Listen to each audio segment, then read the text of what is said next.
하나님 말씀 사도행전 15장 23절에서 31절 말씀입니다. 한 절씩 교독합시다. 그 편에 편지를 붙여 이르되 사도와 장로된 형제들은 안디옥과 수리아와 길리기아에 있는 이방인 형제들에게 문안하노라. 그런즉 우리 가운데서 어떤 사람들이 우리의 지시도 없이 나가서 말로 너희를 괴롭게 하고 마음을 혼란하게 한다 하기로 사람을 택하여 우리 주 예수 그리스도의 이름을 위하여 생명을 아끼지 아니하는 자인 우리가 사랑하는 바나바와 바울과 함께 너희에게 보내기를 만장일치로 결정하였노라. 그리하여 유다와 실라를 보내니 그들도 이 일을 말로 전하니라. 성령과 우리는 이 요긴한 것들 외에는 아무 짐도 너희에게 지우지 아니하는 것이 옳은 줄 알았노니 우상의 절과 피와 물매어 죽인 것과 음행을 멀리하신다. 이에 스스로 상가면 잘 되리라. 평안함을 원하노라 하였더라. 그들이 작별하고 안디옥에 내려가 무리를 모은 후에 편지를 전하니 읽고 그 위로한 말을 기뻐하더라. 아멘. 다 함께 기도하겠습니다. 하나님 아버지 은혜와 사랑을 감사합니다. 거룩하고 복된 주일 하나님 앞에 나와왔습니다. 겸손하게 하나님의 말씀 듣기를 사모하오니 세우신 설교자를 통하여 하나님께서 어떤 분이신지 우리에게 성령 하나님께서 역사하셔서 눈을 열어주시고 귀를 열어주셔서 하나님을 알므로 우리의 심령 깊은 곳에서 하나님을 뜨겁게 사랑하여 이 시간 하나님의 뜻 앞에 겸손하게 순종하고자 결단하는 시간 되도록 우리에게 믿음을, 은혜를 선물로 주옵소서. 하나님 아버지, 주님의 몸된 교회를 위하여 간구합니다. 날마다 또 매번 복음을 선포하게 도와주시고 복음으로 말미암아 거듭나고 구원받는 영혼들이 있게 하여 주시며 우리 하나님께서 기뻐하시는 복음으로 한 영혼이 변화될 뿐만 아니라 가정과 직장과 사업터전 이 도시가 변화되는 역사가 있도록 우리를 사용하여 주옵소서. 하나님 아버지, 우리와 함께 하여 주시고 주님의 영광이 드러나며 주님의 부흥의 물결이 일어날 수 있도록 은혜 베풀어 주시옵소서. 하나님 아버지, 이 나라와 민족을 불쌍히 여기시고 긍휼을 베풀어 주옵소서. 세우신 위정자들이 하나님을 두려워하는 마음으로 법을 세우고 집행하고 다스리도록 도와주옵소서. 눈물 흘린 자들의 눈물을 닦아주며 공의롭게 주님의 뜻을 따라 이 나라를 잘 다스릴 수 있도록 은혜를 베풀어 주옵소서.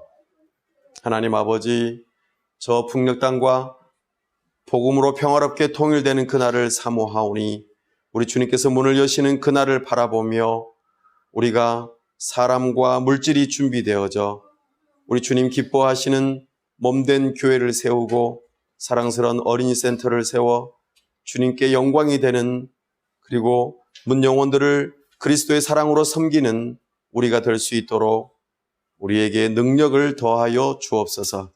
나아가 열방을 섬기기를 사모하오니 성령의 능력을 덧입혀 주셔서 이 땅에 찾아온 여러 외국인 이주민들에게 주의 사랑과 복음을 전할 수 있도록 도와주시고 그로 인하여 저들과 함께 주님의 몸된 교회 각 나라마다 주님의 나라가 이루어지는 역사가 있도록 우리를 사용하여 주시옵소서.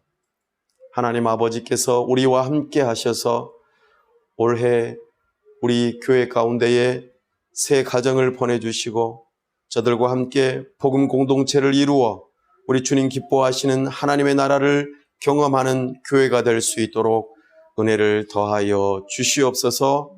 이 시간 함께 하시고 우리에게 은혜 주시기를 간절히 바라올 때 우리 주 예수 그리스도의 이름으로 기도하옵나이다.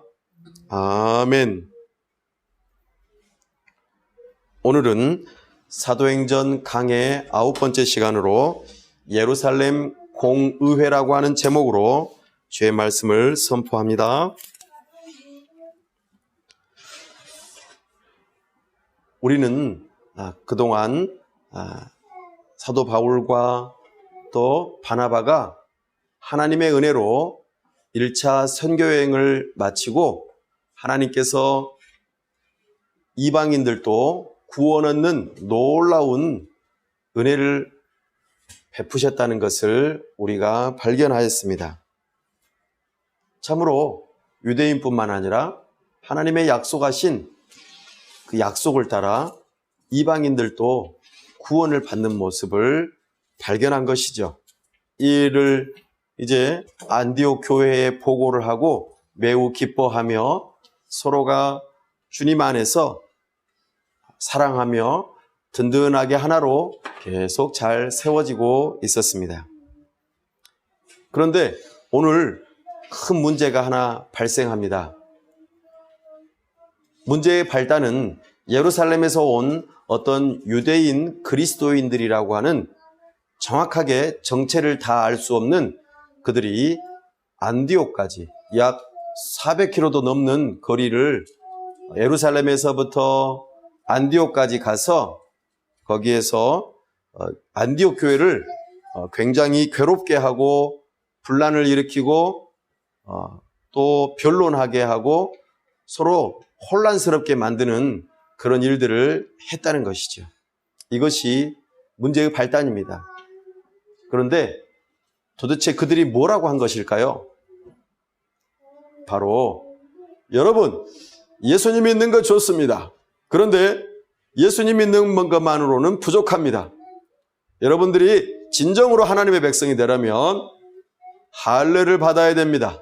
그리고 모세의 율법을 다 지켜 행해야 합니다. 이렇게 말했습니다.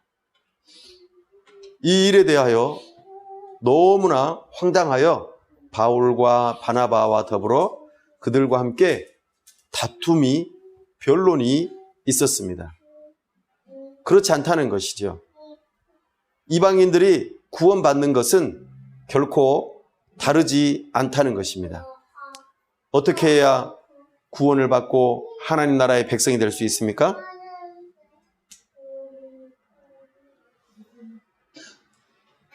예수 그리스도의 복음을 믿는 믿음으로 우리가 구원을 받는 것입니다. 예수 그리스도의 복음의 핵심적인 내용은 무엇입니까? 예수 그리스도께서 이 땅에 오시고 십자가에서 죽으시고 부활하시어 하나님 보좌 우편에 계시다가 이 땅을 다스리시다가 마지막 날에 심판하러 이 땅에 오신다는 것이 복음입니다. 사랑하는 여러분, 우리의 죄의 문제를 해결할 수 있는 유일한 길이 바로 예수님뿐이라는 것, 우리가 의로워질 수 있는 유일한 길이 예수님뿐이라는 것을 선포하는 것, 바로 이 내용이 복음입니다. 그런데 그것만으로는 부족하다는 것이죠. 그래서 너무 이 문제가 컸습니다. 그래서 안디옥 교회는 특별히 사람을 꾸려서 예루살렘 교회에 이 일을 건의하고자 보냈던 것이죠. 이 사람들이 예루살렘에서 왔다고 했기에 예루살렘으로 지금 찾아가 이 문제를 의논하는 것입니다. 이것이 예루살렘에서 공적으로 이루어진 교회 역사에 있어서 처음으로 공적으로 이루어진 회의입니다. 이 이후로 교회에서 역사 가운데에 중요한 종교회의, 교회 회의가 여러 차례 있었습니다. 그러나 오늘 이 회의는 굉장히 중요한 의미를 갖고 사도행전에서 특별히 사도 바울이 이제 이방인들을 향하여서 적극적으로 나아가게 되는 놀라운 분기점이 되기 때문에 이 예루살렘 공의회는 매우 중요한 위치에 있습니다. 바울과 바나바가 예루살렘에 가는 동안에 중간에 거쳐와야 되는 장소가 있죠.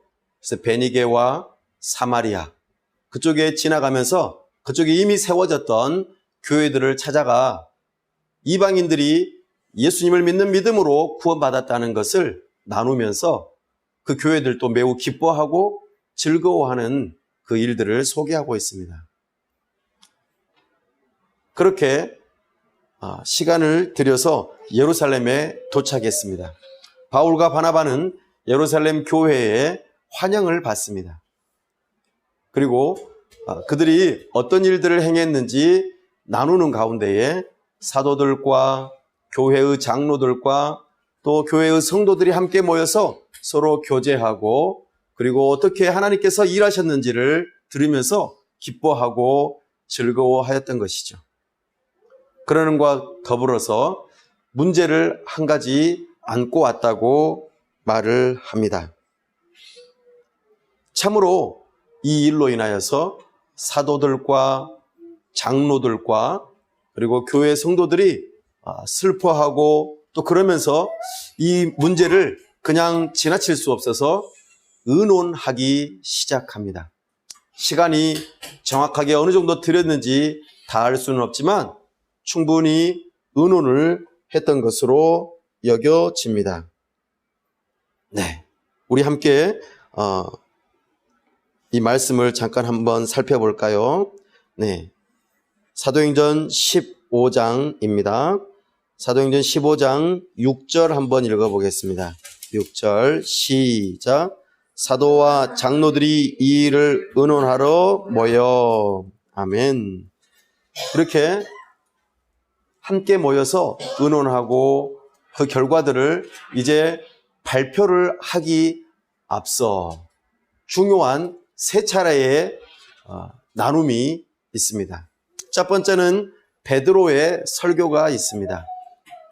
두 번째는 바울의 첨언이 있고요. 세 번째로는 야고보의 설교가 있습니다. 이 세 가지를 통하여서 확실하게 회의의 결론을 도출해내는 것을 보게 됩니다. 사람들이 회의를 통해서 뜻을 결정하지만 우리가 여기에서 살펴볼 수 있는 바 하나님께서 말씀하신 것에 근거해서 사람들이 뜻을 결정한다는 것에 주목해 볼 필요가 있습니다. 우리가 어떤 일을 계획하고 결정할 때에는 먼저 성경에서 뭐라고 하는지 찾아볼 필요가 있습니다. 성경에서 말씀하시는 바 하나님께서 뭐라고 하시는지를 분명하게 알고 난 다음에 그리고 어떤 일에 대해서 결정하는 것이 필요합니다. 자, 베드로가 이제 일어나서 말합니다. 형제들아, 많은 사람들이 이제 모여서 결과를 듣는 시간입니다.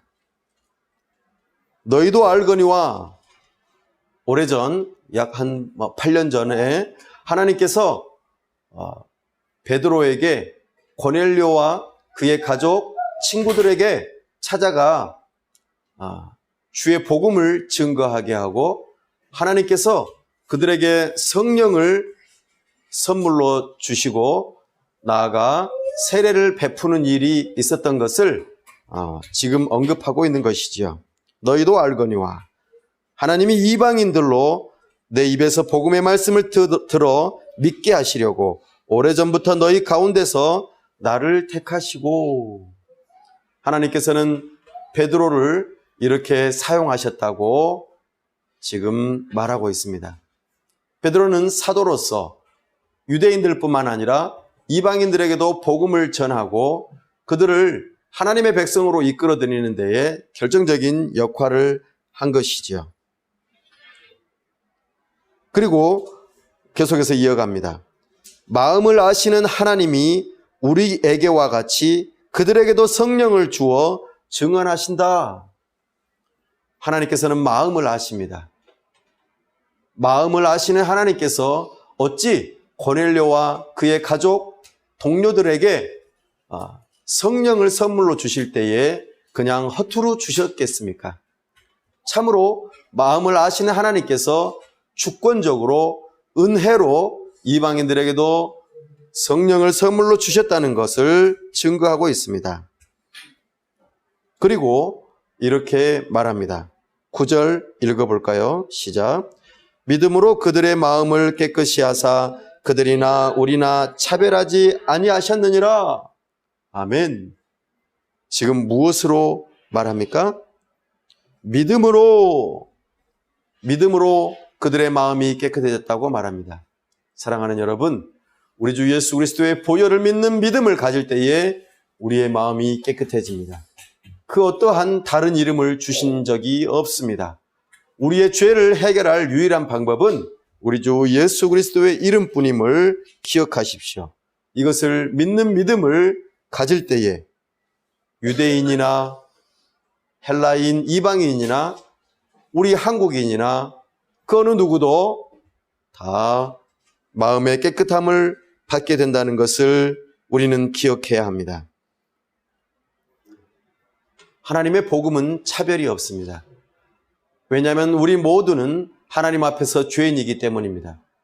죄인인 우리에게 필요한 것은 다른 것이 아니라 우리의 죄의 문제를 우리 스스로 해결할 수 없기에 우리의 죄의 문제를 해결하신 예수 그리스도의 공로를 의지하는 것뿐입니다. 바로 그것의 핵심이 십자가요 부활인 것입니다. 이것은 하나님의 지혜입니다. 하나님께서 하시는 일이십니다. 이것을 믿는 믿음을 가진 자들에게 죄 용서함, 의롭게 됨을 선물로 주십니다. 바로 성령을 선물로 주시는 것이지요. 그렇게 우리 주님께서는 우리를 차별하시지 않으십니다. 이 모든 것은 하나님의 은혜로 주어지는 것입니다. 하나님의 은혜는 차별이 없습니다. 죄인인 그들을 의인되게 하고 죄 용서를 하시는 것은 결코 차별이 없는 은혜입니다. 어느 누구도 예수 그리스도의 이름을 믿는 그들에게 너는 어떤 성분이나 또는 혈통이나 많고 적음에 따라서 너는 도저히 하나님 나라의 백성이 될 수가 없구나 라고 말하지 않으신다는 것입니다. 어느 누구든지 하나님 앞에서는 은혜 받을 만한 사람입니다. 사랑하는 여러분, 사도 베드로는 지금 공적으로 회의하면서 이 부분을 분명하게 선포하고 있습니다. 그러면서 10절 말씀에 이렇게 합니다. 함께 읽어볼까요? 시작. 그런데 지금 너희가 어찌하여 하나님을 시험하여 우리 조상과 우리도 능히 매지 못하던 멍에를 제자들의 목에 두려느냐. 베드로는 바리새파 그리스도인들을 향하여서 지금 말하고 있습니다. 하나님께서 은혜를 베푸신 사람들을 향하여서 어찌하여 너희가 하나님을 시험하려고 드느냐라는 것이죠. 이 표현은 구약에서 하나님을 대적하고 하나님을 의심하고 하나님께로부터 참으로 되돌아서려는 하나님의 은혜를 무시하려는 그 태도 앞에서 심판을 받았던 그 표현을 하려고 하는 것입니다. 하나님을 시험하려고 했던 자들은 전부 다 하나님의 벌을 받게 되었던 것이죠. 그렇게 하지 말라는 것입니다. 특별히 우리 조상과 우리도 능히 매지 못하던 멍에를 이렇게 표현합니다. 여기서 베드로가 표현하고자 하는 이 멍에는 어떤 것이냐면 하나님의 율법입니다. 모세를 통하여 준 율법이죠. 이 멍에라고 하는 이 단어 그 자체만으로 따져보자면 농부가 소 2마리를 이렇게 농사를 지을 때 이용하려고 하는 농기구인데, 소들이 자기 마음대로 가버리면 농부가 원하는 대로 아무 일도 할 수가 없습니다. 그래서 소 2마리의 등에다가 아주 무거운 멍에를 메고 농부가 원하는 대로 일을 하게 할 때 사용되어지는 농기구입니다. 마찬가지로 이 멍에라고 하는 것은 긍정적인 면에서는 하나님의 뜻, 하나님의 율법을 거룩한 삶을 이루어가게 하는 데 있어서 굉장히 중요한 역할을 하는 것이라고 말할 수 있는 것이죠. 이런 면에서 멍에라고 하는 표현은 아주 좋은 표현입니다. 그러나 그 멍에를 제자들의 목에다가 매려고 하느냐 할 때 이 목이라고 하는 단어를 쓸 때에는 약간의 부정적인 의미가 담겨 있습니다. 다시 말해서 율법이 나쁘다는 것이 아니라 율법을 지켜야지만이 구원을 받는다라고 하는, 이렇게 율법을 잘못되게 사용하려고 하면은 그것은 오히려 명예가 아니라 올무가 된다는 것입니다. 잘못된 사용법이 되는 것이죠. 그래서 지금 사도 베드로가 멍에의 긍정적인 면과 부정적인 면을 동시에 보여주면서 너희가 어찌하여 율법에 그 부정적으로 사용되어지는 것을 그렇게 이방인 그리스도인들에게 적용하려고 하여 하나님을 대적하고 반대하고 하나님을 시험하려고 하느냐라고 질문하고 있습니다. 그러면서 11절에 결론을 맺습니다. 사도 베드로의 설교의 마지막 대목 읽어볼까요? 11절입니다. 시작.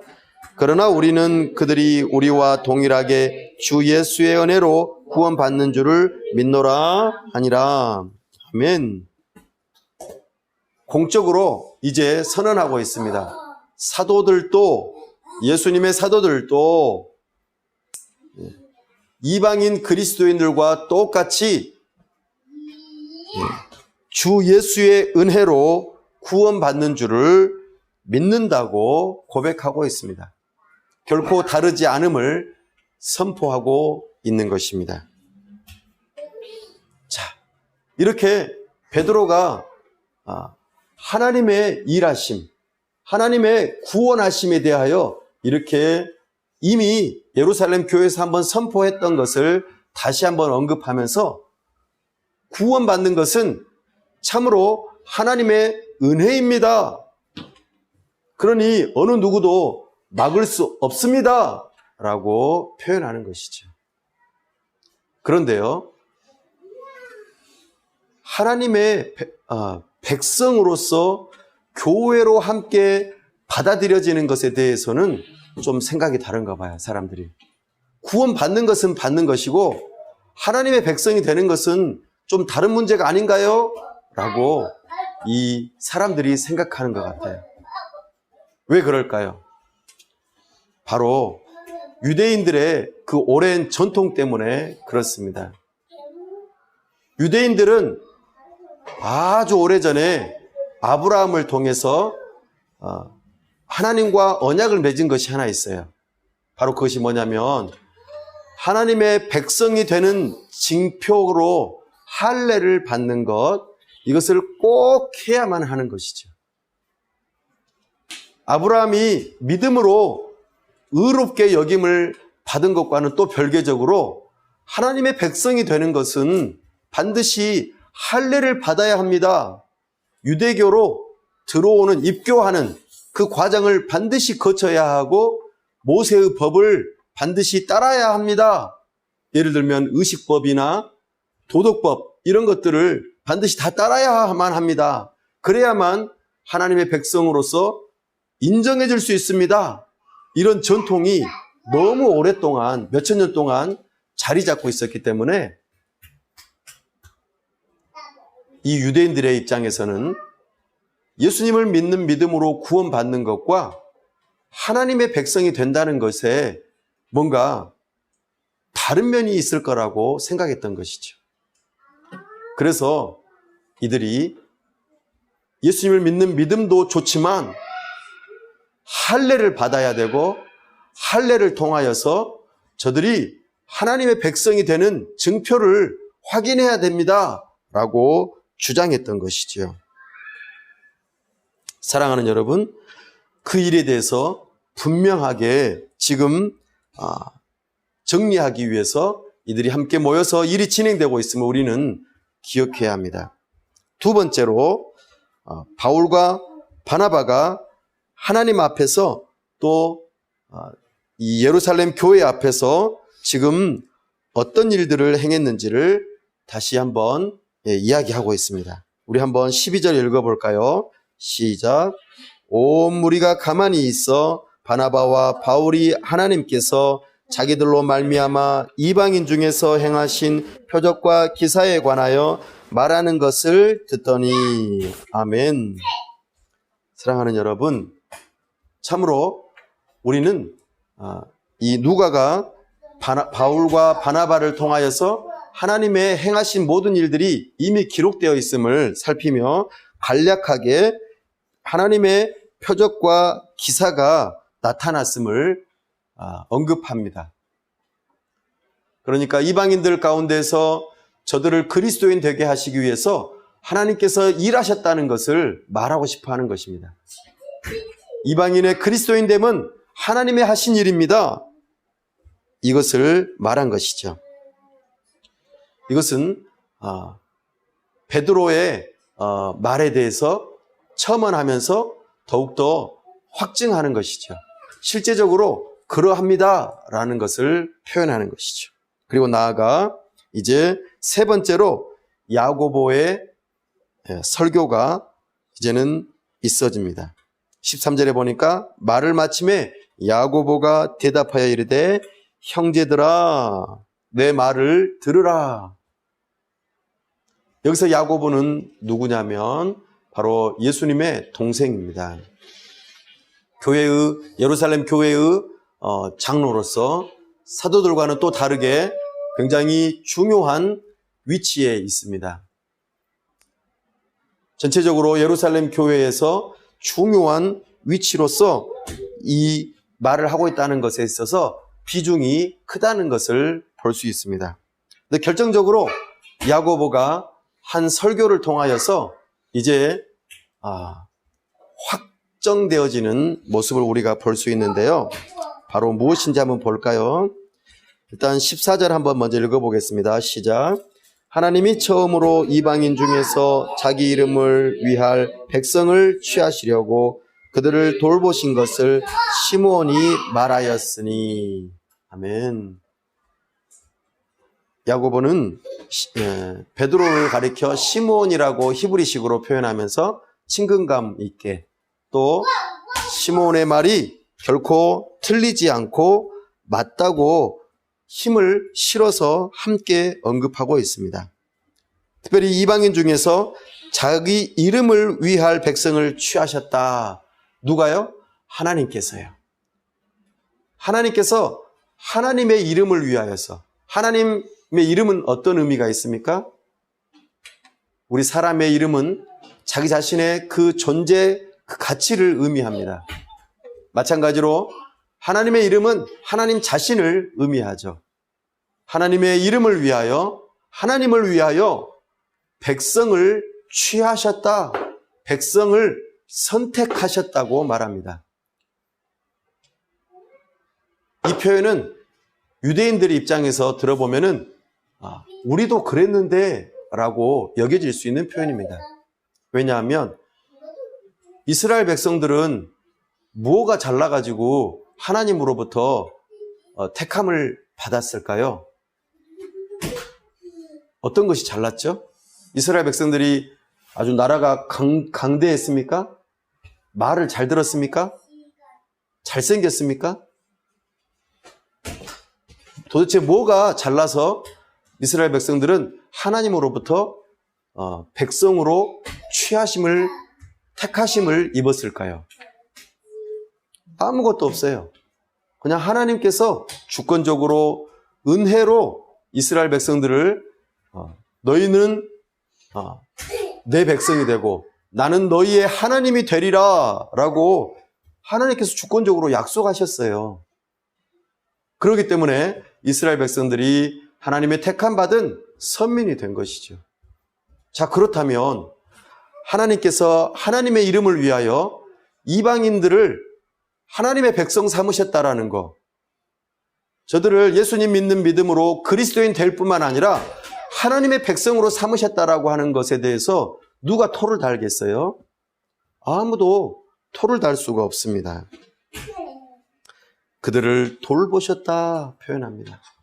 이것이 시몬이 한 말인데 이것은 참으로 맞다라고 언급하면서 이것의 근거를 야고보 개인적으로 동의한다라고 말하지 않습니다. 그 다음에 뭐라고 하냐면 15절 보니까 선지자들의 말씀이 이와 일치하도다 이렇게 표현합니다. 그 권위를 어디에서 찾고 있습니까? 성경에서 찾고 있습니다.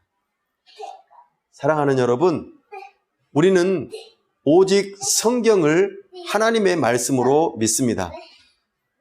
성경이 하나님의 말씀이기 때문에 권위를 두고 성경에서 말하는 바를 우리는 yes 하고 순종하는 것이죠. 유대인들도 마찬가지로 이렇게 표현하고 있습니다. 야고보는 그 권위를 하나님의 말씀으로부터 가져오고 있습니다. 한번 16절, 17절 한번 읽어볼까요? 시작. 이후에 내가 돌아와서 다윗의 무너진 장막을 다시 지으며 또 그 허물어진 것을 다시 지어 일으키리니 이는 그 남은 사람들과 내 이름으로 일컬음을 받는 모든 이방인들로 주를 찾게 하려 함이라 하셨으니. 아멘. 이 말씀은요, 여러 선지자들의 말씀이 조금 연결이 되어져 있는데 주된 본문은 아모스 선지자의 말씀입니다.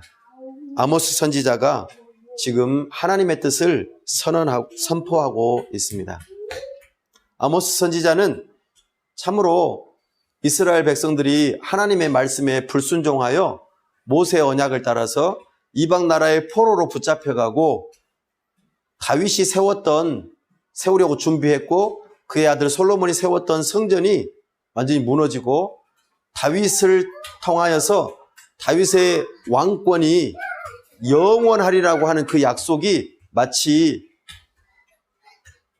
실패한 것처럼 하나님의 뜻이 끝나버린 것처럼 그렇게 여겨졌던 그 상황 가운데에서 지금 아모스 선지자가 하나님의 뜻을 선포하고 있는 것입니다. 무너진 다윗의 장막. 물리적으로 이스라엘 백성들이 망하고 포로로 붙잡혀가고 그렇게 했던 그런 상황들, 그리고 다윗의 왕조가 망해버려서 더 이상 나라가 없는데 왕이 어떻게 있을 수 있어요? 그래서 왕도 없어진 것과 같은 그런 상황 가운데에서 아모스 선지자를 통하여서 하나님께서 무너진 다윗의 장막을 다시 일으켜 세우겠다고 하는 대목을 지금 말씀하고 있습니다. 다시 지으며 다시 지어 일으킨다 이렇게 표현합니다. 그때가 언제일까요? 하나님께서 무너진 다윗의 장막을 다시 짓고 다시 일으킨다라고 하는 이 부분을 우리는 바라볼 때에 연상되어질 수 있는 것 한 가지가 바로 예수님께서 하나님의 성전이시오, 사람들이 성전을 허물면 사흘 만에 다시 일으켜 세우리라고 했던 말씀을 떠올리면 우리는 얼른 이해가 쉬울 것입니다. 나아가 하나님께서 이제 다시 일으키신, 죽음에서 일으키신 예수님께서 하나님 보좌 우편에서 부활 승천하여 계시다가 다시 이 땅에 오셔서 재림하시고 하나님의 영원한 나라가 이제는 펼쳐지게 될 것을 우리로 하여금 떠올리게 하십니다. 그 일을 진행해 감에 있어서 지금 하나님 보좌 우편에 계신 예수님께서 하나님으로부터 부여받은 왕권을 가지고 지금 하나님의 나라, 다윗의 무너진 장막을 부활하셔서 세우신 다음에 다시 일으키시는 그 일들을 누구를 불러서 함께 이 일을 하시겠다고 하십니까? 모든 이방인들로 주를 찾게 하려 하겠다.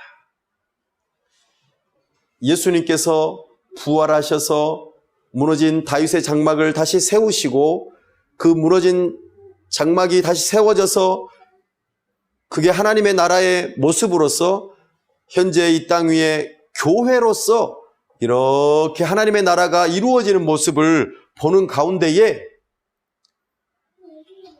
그 세워진 다윗의 장막을 보면서 누가 찾아온다고요?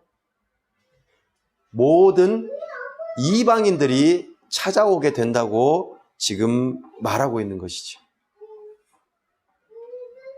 사랑하는 여러분, 지금 야고보는 아모스 선지자의 말씀을 인용하면서 지금 예수님께서 이 땅에 오셔서 십자가에서 죽으시고 부활하심으로 그동안에 무너진 다윗의 장막을 다시 일으켜 세우시고 하나님의 집, 하나님의 성전 다시 일으켜 세우시며 하나님의 나라를 이루어 가시는데 가장 중요한 교회를 통하여서 이 일을 행하고 있다는 것을 펼쳐 보이시고 그 일에 먼저 부름받은 유대인이 이 일을 지금 진행해 가고 있고 두 번째로 부름받은 모든 이방인들이 그 하나님의 성전 다윗의 장막으로 찾아오게 된다고 했던 내용을 지금 해설하고 있는 것입니다.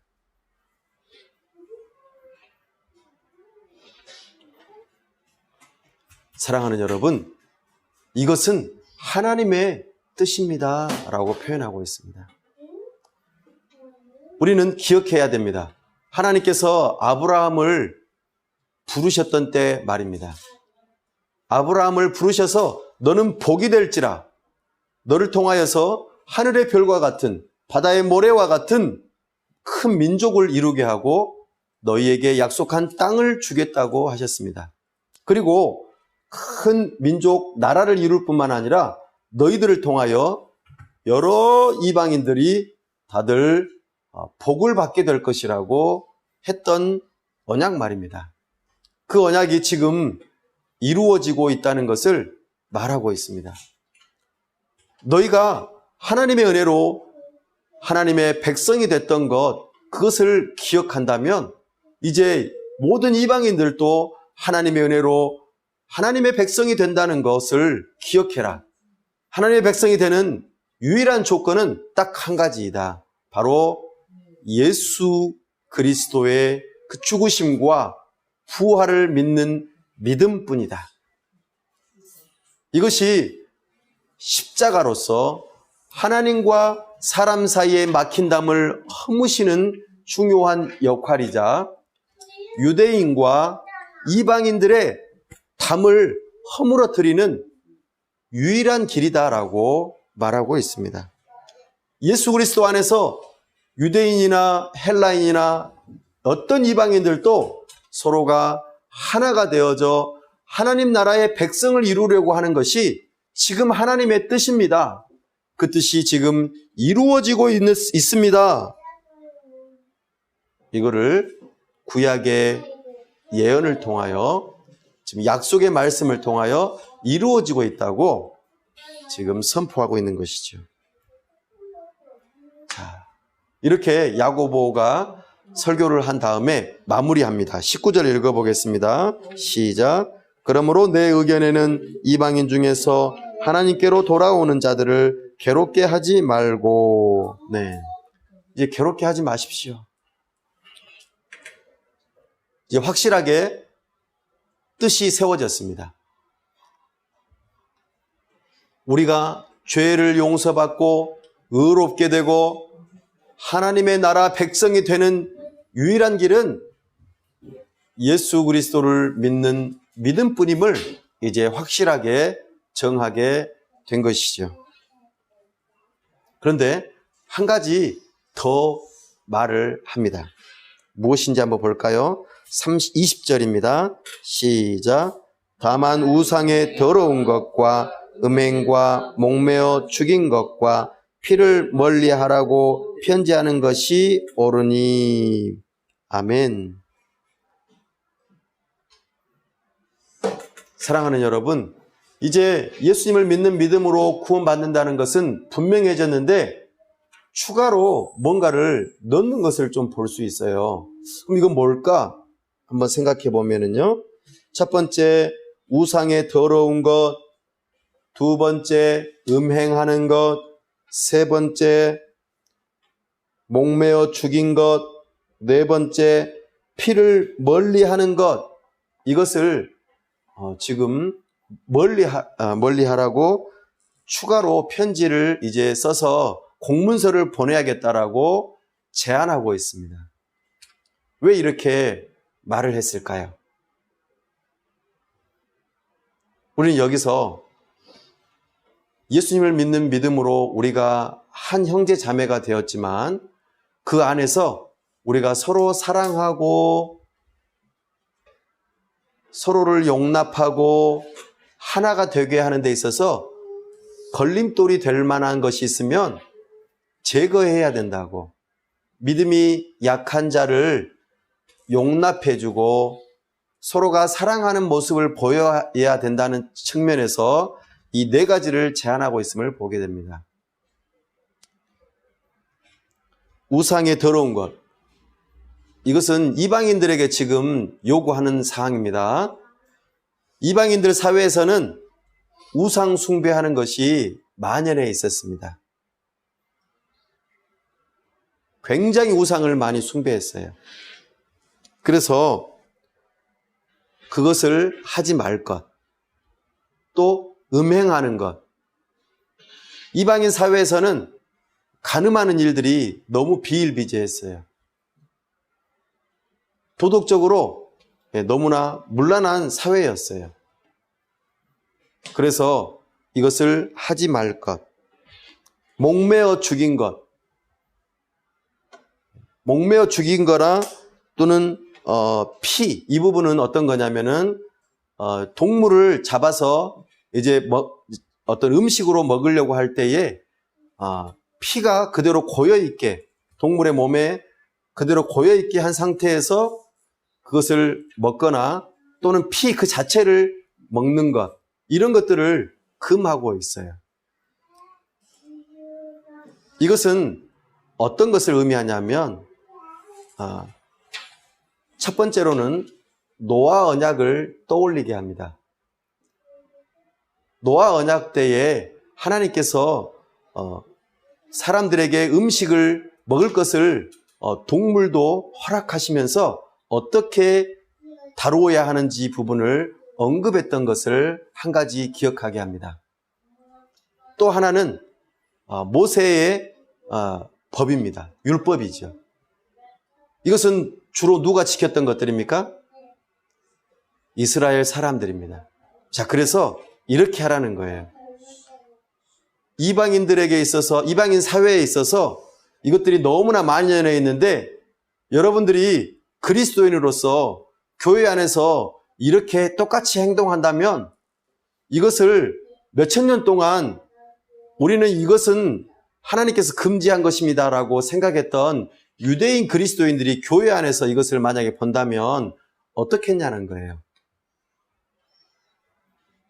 그러니까 그 사람들이 이 부분에 있어서 시험에 들지 않도록 이방인 그리스도인들이요, 이런 일들에 있어서는 노아 언약을 따라서 일반적으로도 하지 않아야 할 일이고 또 모세 율법을 따라서도 하지 않는 유대인 그리스도인들의 연약함을 여러분들이 사랑으로, 여러분들이 모든 것이 다 가하지만 다 유익한 것은 아니니까 스스로 절제해 주십시오라는 것입니다. 이것이 구원의 조건이 되는 것은 아니지만 교회 안에서 서로 하나가 되어지고 서로 사랑하고 우리 주님께서 기뻐하시는 뜻이라고 여기고 함께 용납해 주십시오라고 하는 것이죠. 이 일에 대해서 이제 공문서를 작성합니다. 오늘 우리가 읽었던 본문입니다. 예루살렘 공의회가 회의를 했습니다. 크게 두 가지입니다. 첫 번째는 예수님을 믿는 믿음으로만 구원을 받습니다. 두 번째로는 서로가 교회 안에서 용납하고 사랑하기 위해서 이러이러한 것들은 절제해 주십시오 라고. 하나님의 율법은 나쁜 것이 아니거든요. 우리를 거룩하게 해주기 때문에 하나님의 율법을 폐하려고 하지 마십시오.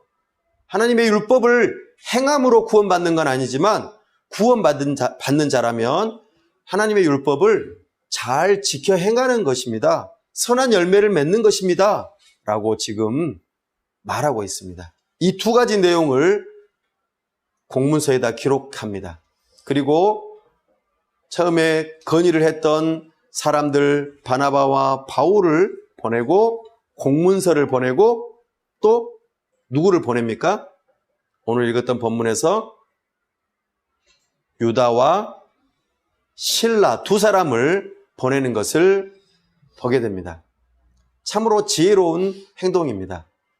회의를 거친 후에 편지만 그냥 딸랑 보냈다면 아마 공신력이 좀 떨어졌을 수도 있겠습니다. 그러나 예루살렘 교회를 대표하는, 그래서 공문서에 대해서 신뢰할 수 있고 그리고 자세한 설명을 필요로 할 때 바울과 바나바의 말뿐만 아니라 이 예루살렘 교회의 중요한 증인들을 함께 보내면서 공신력을 높이고 있는 것이지요. 이 일을 지금 오늘 우리가 읽었던 본문으로 살펴보게 됩니다. 그래서 성령과 이 요긴한 것들을 공문서에다가 담아서 보내면서 이제 어떤 일이 있었습니까? 이제 그들이 안디옥으로 내려갑니다. 그리고 편지를 읽어주죠. 사람들 다 모이십시오 하고 편지를 읽어줍니다. 이때의 결과를 한번 읽어볼까요? 31절 말씀입니다. 시작. 읽고 그 위로한 말을 기뻐하더라. 아멘. 이방인 그리스도인들이 우리가 구원받은 것이 결코 헛된 것이 아니구나, 다른 것이 필요한 것이 아니구나 라고 하는 것 때문에 기뻐했습니다. 뿐만 아니라 유대인 그리스도인들을 위하여서 우리가 이런 것들은 충분히 할 수 있다. 하나님의 율법을 우리는 사랑한다. 그래서 하나님의 말씀대로 우리는 순종하고 유대인 그리스도인들과 함께 서로 사랑하는 관계가 되기를 우리는 기뻐합니다. 그리고 위로를 받았다라고 표현하고 있습니다. 사랑하는 여러분, 우리는 기억해야 합니다. 오늘 예루살렘 공의회를 통하여서 우리에게 주어진 메시지는 이것입니다. 바로 예수님을 믿는 믿음으로 우리가 구원받는다는 것입니다. 이것은 하나님의 백성이 된다는 것과 연결되어집니다. 이것이 매우 중요한 사항입니다. 우리가 예수님을 믿는 믿음으로 구원받는데 어떻게 구원받습니까? 하나님의 주권적인 은혜로 구원을 받습니다. 사람이 모세의 율법을 잘 지키거나 어떤 착한 일을 해야지만이 구원받는 것이 결코 아닙니다. 예수 그리스도의 복음 외에 다른 무엇인가를 더 첨가해가지고 구원의 조건을 제시한다면 그 사람은 다른 복음을 전하는 자이고 하나님의 저주를 받아 마땅한 사람인 것을 우리는 갈라디아서를 통해서도 확인했습니다. 사랑하는 여러분, 우리는 이것을 잊어버리지 말고 내가 구원받은 그 근거를 분명히 하시기 바랍니다. 나아가 예수님을 믿는 믿음으로 구원받는 이 모든 것에 결정적으로 증거하는 핵심은 무엇입니까? 바로 하나님의 말씀입니다. 오직 성경만이 우리의 구원의 유일한 근거를 증명해주고 있습니다. 그 핵심적인 내용은 바로 오직 예수 그리스도를 믿는 오직 믿음으로 구원받고 오직 하나님의 은혜로 구원받는다는 것을 기억해야 합니다. 그리고 우리는 구원받은 사람이라면 하나님의 법, 하나님의 율법을 소중하게 여겨야 합니다. 과거 모세의 법 가운데에서 의식법이나 여러 가지 정결법, 이와 같은 것들은 실제적으로 이제는 다 폐해졌습니다. 예수님께서 그 일들을 다 이루셨기 때문이죠. 예수님이 오시기 전에는 그것이 효력을 발휘하고 일시적으로 그림자의 역할을 했지만 예수님께서 다 이루셨기 때문에 그 법을 다시 지킬 필요는 없습니다. 그러나 그 정신은 그대로 살아 있습니다. 그리고 오히려 우리에게 더 거룩한 삶을 요구하고 있습니다. 하나님의 그 도덕법은 더하죠. 하나님 나라의 백성으로서 하나님의 법을 소중하게 여기고 거룩한 삶을 살아갈 것을 요구합니다. 누구에게요? 구원받은 백성에게 말입니다. 이것은 구원의 조건과는 별개의 문제입니다. 구원받은 백성이라면 하나님의 법을 소중하게 여기고 거룩한 삶을 추구하는 것이죠. 바울은 이 일에 있어서 단호했습니다. 그래서 어느 곳을 가든지 주의 복음을 증거하며 예수 그리스도의 이름 외에 구원받을 다른 이름이 없다고 선포하였고 예수 그리스도의 이름을 믿으라고 하였습니다. 그러면서도 특별히 디모데에게 할례를 행하는 일이 있었습니다. 그러면 바울은 할례를 디모데에게 행하게 했으면 다른 사람도 행하게 했나요? 아니요. 거의 없었습니다. 그럼 왜 그렇게 하게 했을까요?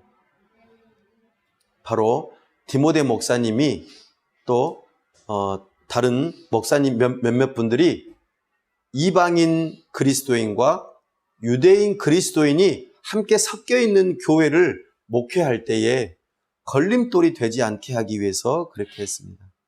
구원의 문제와 아무 상관이 없습니다.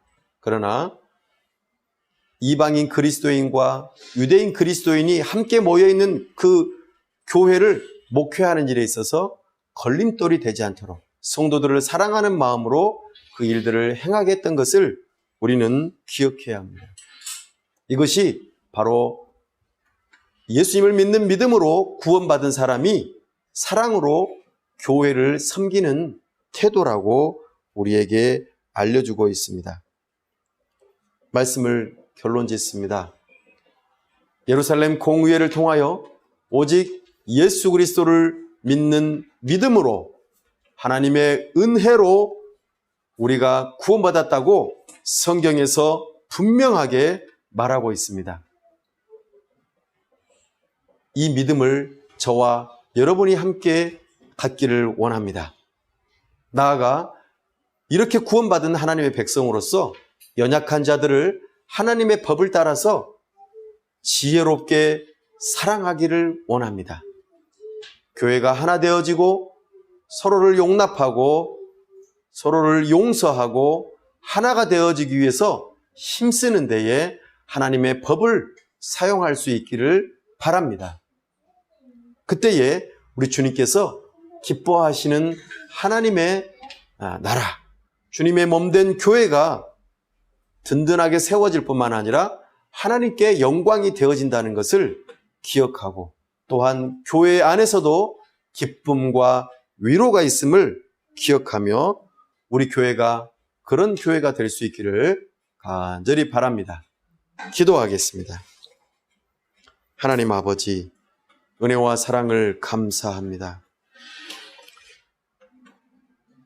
오직 성경 가운데에서 우리에게 말씀하시는 바, 오직 하나님의 은혜로, 오직 예수 그리스도의 십자가와 부활로 이것을 우리가 믿는 믿음으로 구원받게 됨을 우리가 알게 되었습니다.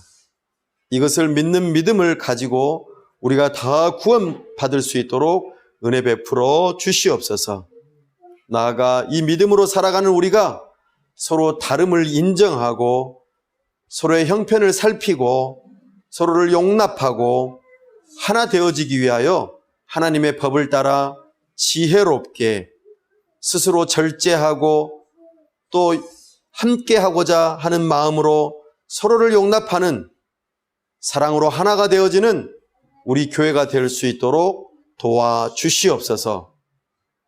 그리하여 우리 교회 안에 기쁨과 위로가 충만하며 오직 하나님께 영광이 되어지는 교회가 될 수 있도록 도와주시옵소서.